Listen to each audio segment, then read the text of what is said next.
Yo, what is up guys? It's your boy JP and we're back with another Pro Clubs video, and by the title you can tell what we're about to talk about. New Pro Clubs builds in FIFA 20. I'm not saying there is going to be any, but it needs to be addressed. I'm sure there's been a lot of other videos of people talking about it as well. I'm not really familiar, but I'm going to give my piece and my thoughts towards the builds in Pro Clubs, as it is my favorite mode. So first of all, this year it's been the worst year in terms of Pro Clubs, because although last year was bad and then this year came and didn't change anything, they literally took things away.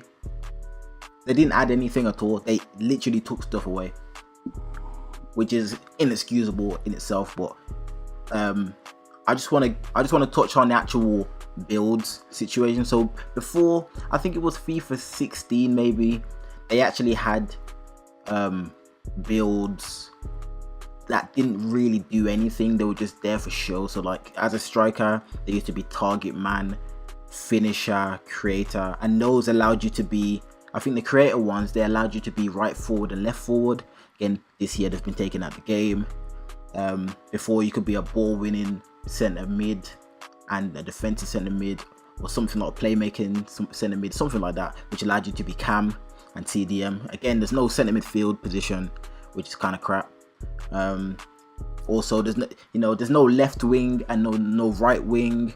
There's no left wing back, right wing back. There's no sweeper position, and these positions, some of them, they used to be in the game. That was about 3-4 years ago maybe, but now they've been taken out. So I think next year, if they do intend to add some sort of builds back into the game, they need to really give it some thought, so they actually make a difference to how you play in that build. So if that build isn't suited for you and your gameplay or your game style, you shouldn't use that build. For example, I usually play striker, so I like to play kind of 6'2", target man ish, or finisher. Probably, let's go with target man. So as a target man, the main advantages for me using the target man build should be my heading should be good, my strength should be good, my finishing should be like quite moderate, my pace shouldn't be great because I'm a target man and I'm not there to be sprinting past everyone. I'm there to hold the ball up, and also my dribbling should be relatively low, because target man, imagine Lukaku, when you see Lukaku dribbling, I mean, it's not a great sight, is it? You don't see Benteke taking on 5 man. So yeah, this should differentiate from the other types of striker roles. So going back to a few years ago, when there was finisher and creator, finisher builds in comparison to target man builds, their headering should be moderate. They shouldn't be winning more headers than target men win. They should have low strength because they're not there to hold the ball up. They should have good finishing, better finishing than target men because they are there to finish. They should have good pace, which allows them to actually get into the positions for them to score, and they should have moderate dribbling because they don't really create the chances as such, they just finish the chances. Then if we move on to creator, which differs to both of them, they should have low headering because the creators they're not in the box scoring goals. Moderate strength because it should be there kind of, but not really. Moderate finishing because they're mainly a creator, like a center forward role. Good pace and good dribbling because they are there to create. I'm not going to go into every single position because that would then be a TED talk and I don't want to keep you here for that long.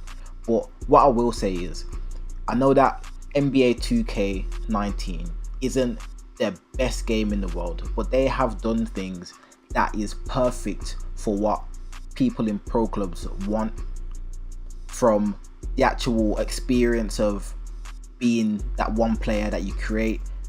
Even though there's only 5 positions in basketball, there is literally over 100 different combinations of player that you can make on that game, compared to FIFA where there's literally none.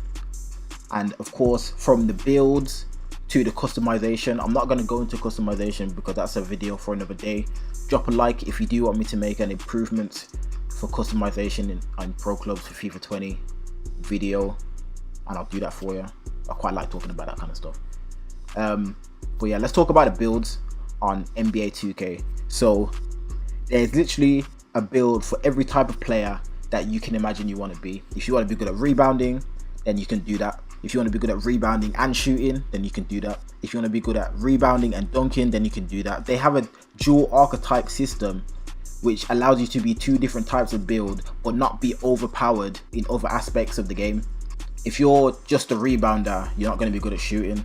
If you're a rebounding shooter, then you're not going to be good at dunking the ball.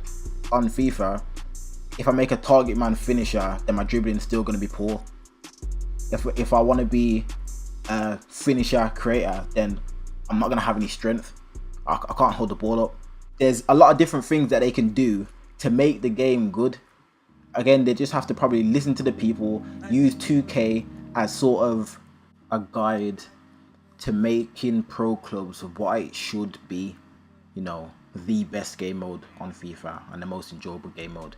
Eventually it will get there. I know that it will take time to actually put the correct things into place.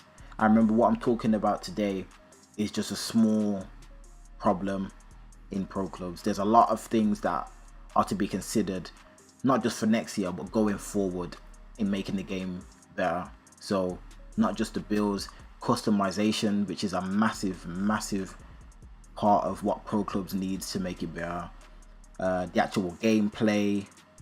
But yeah, folks, let me know in the comments if you've agreed with anything that I've said, if you disagree with anything that I've said, and let me know what you want to see next year for pro clubs, because, you know, talking about it is an important factor in eventually getting the voices heard and getting things changed.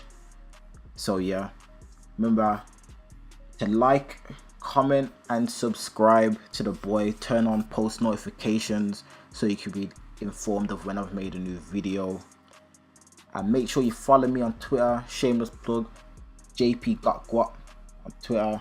So yeah, I'll catch you in the next one. Peace.